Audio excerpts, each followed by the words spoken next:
Bonjour à tous et bon après-midi chez vous. Je voulais répondre aux questions relatives à la discipline dans l'Église. Les questions qui m'ont été posées par rapport à cette action disciplinaire qui s'est passée dans l'une des grandes églises de la ville de Kinshasa, capitale de la République démocratique du Congo. C'est une sorte disciplinaire qui s'est transformée presque à un scandale ou à une insolite. Voilà les peu des choses que je vais dire là-dessus.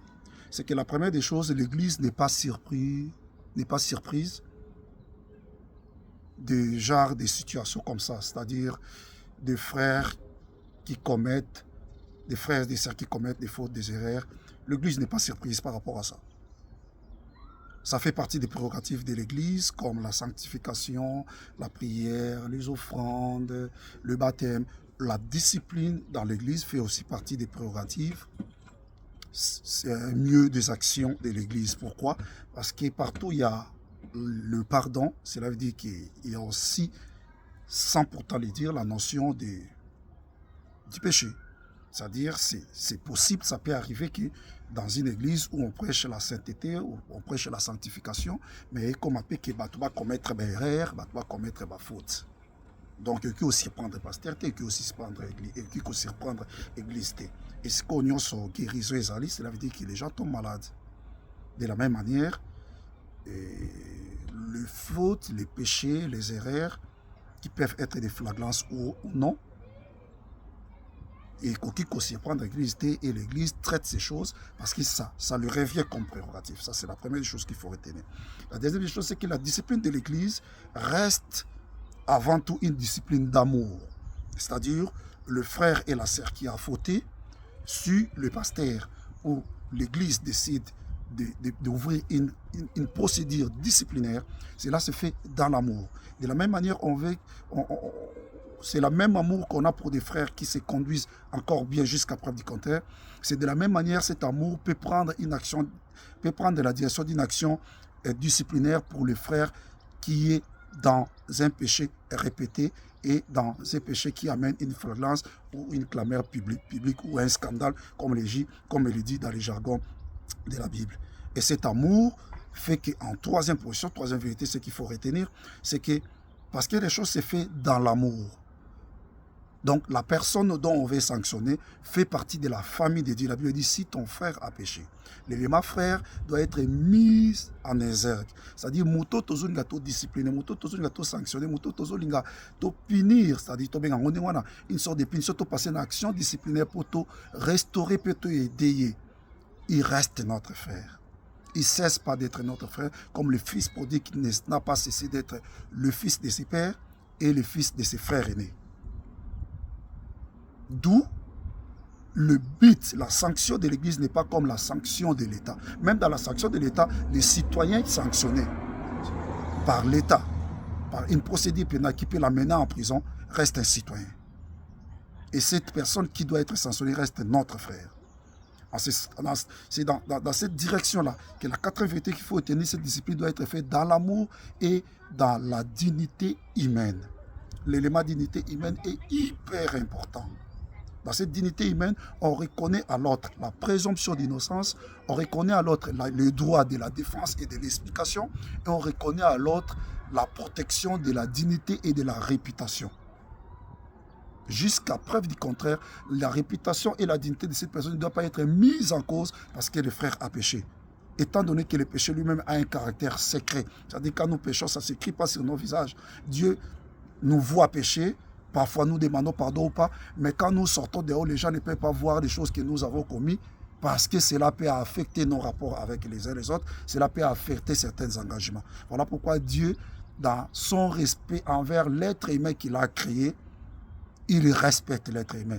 Et la discipline dans l'Église doit respecter l'honorabilité, l'honneur de la personne qu'on veut discipliner. C'est dans ce sens-là, vous verrez que Dieu qui connaît tout, il est omniscient, mais face à Adam et Ève, alors qu'ils avaient péché, et que Dieu savait qu'ils avaient péché, mais Dieu leur donne la possibilité plutôt de s'expliquer. Il leur dit qu'est-ce qui est arrivé. Il leur demande, dites-moi qui vous a dit que vous êtes nés. Ils savaient. Mais pourquoi? Parce que Dieu respecte non seulement l'honneur d'une personne, mais la présomption d'innocence. Il veut que la personne coupable, lui, il sait que cette personne est coupable, mais il veut que cette personne-là présente sa défense, qu'il explique. Au besoin, c'est justifie. Après, c'est une possibilité.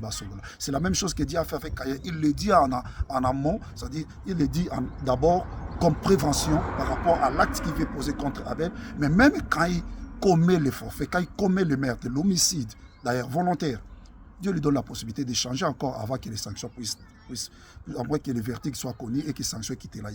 Donc, c'est dans l'amour, dans la dignité, dans le respect de la dignité humaine, dans le respect du droit de l'innocence, c'est-à-dire à la présomption d'innocence, qu'on donne la possibilité aux frères de s'expliquer et on fait tout en protégeant sa dignité et sa réputation. Ce sont des choses que l'Église doit savoir et l'Église doit s'y atteler. C'est seulement quand on donne la possibilité aux frères de s'expliquer avec une personne, qui peut être les pasteurs ou les responsables concernés, ou avec 2 ou 3 personnes, ou avec l'Église. Ce qui nous peut procéder autrement. C'est dans cette procédure-là qu'une personne peut arriver. Ce qui, la faute avec une seule personne, on arrive à lui parler. Si vous arrivez à lui parler, vous avez gagné. Si vous ne gagnez pas les frères, si les frères n'arrivent pas à la restauration, à la réparation, ou plutôt à la repentance, vous utilisez 2 ou 3 personnes. Au Bible, 3 témoins. C'est des positions de 3 témoins. Si la personne ne revient pas à ce moment-là, vous pouvez passer à la discipline de l'Église. Mais même dans cette discipline de l'Église, dans cette sanction peut être d'une manière discrète comme d'une manière publique. Cette sanction peut être une sanction sectorielle, c'est-à-dire dans le domaine où les frères allaient engagés dans l'église ou la sœur, comme peu que vous allez au niveau de toute l'église. Ça dépend du forfait, ça dépend du péché, ça dépend de la faute que la personne a commise et beaucoup plus de l'effet et de l'impact de cette faute sur d'autres personnes. Parce que et ça na faute nous soubat ba kometaka et ça la clameur publique et ça la scandale et qui n'a un niveau à quoi affecter l'église et la société. Dans cette condition, le pasteur doit apprécier si le forfait et la faute de l'affaire va passer dans une sanction disciplinaire publique ou dans une sanction disciplinaire restreinte dans la limite il faut faire.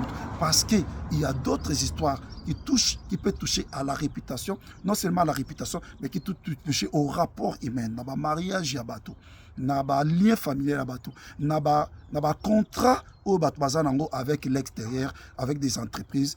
Et quand une personne, son image peut avoir un impact considérable et que vous avez un impact négatif sur l'entreprise, sur l'affaire, si sa faute plutôt, et son péché n'est pas connu, et vous pouvez procéder à la sanction à niveau par rapport il y a cercle où il y a concerné, sans pourtant que cela est faire un objet d'une publication ou est ça l'objet d'une exposition publique. Mais aussi, le but de la discipline dans l'église, c'est que comme il y a un niveau il y a sanctionner et ils ont dépendre sur la place publique. Le but c'est d'abord, le premier but c'est de vouloir toujours restaurer. Il faut toujours montrer aux frères que nous sommes des côtés avec toi. Le but c'est de les restaurer, de la ramener à la raison. Il y a qu'à ramener les frères ou la sœur à la raison. Il y a qu'à la restaurer à Zonga. Mais deuxième but, c'est pour créer la crainte, comme la Bible le dit, autour de cette personne. Il y a d'autres personnes qui sont dans l'église, il y a d'autres personnes qui sont dans l'œuvre de Dieu qui commettent les mêmes fautes ou d'autres fautes similaires, mais qui ne sont pas encore prises. Au bakangi bango nanote. Bango, tant que la discipline comme le moninga sonio moninga peut-être ayoki nenge nini réputation na ye d'une certaine manière est entachée par faute au yemo à commettre. Mais aussi par avertissement à d'autres frères qui ne sont pas tombés dans cette faute, qui ne sont pas dans cette faute, mais qui sachent que l'église peut arriver par une sanction disciplinaire. Il y a qu'à passer dans la voie publique. Mais aussi, le but de l'église, c'est de montrer au monde que l'église ne tolère et n'accepte pas le mal. Voilà les choses et quelques éléments que je voulais donner par rapport à cette situation liée à la discipline de l'Église. Que Dieu vous bénisse. Il peut y avoir peut-être une deuxième partie et je le ferai des moments et autres. Au revoir. Merci.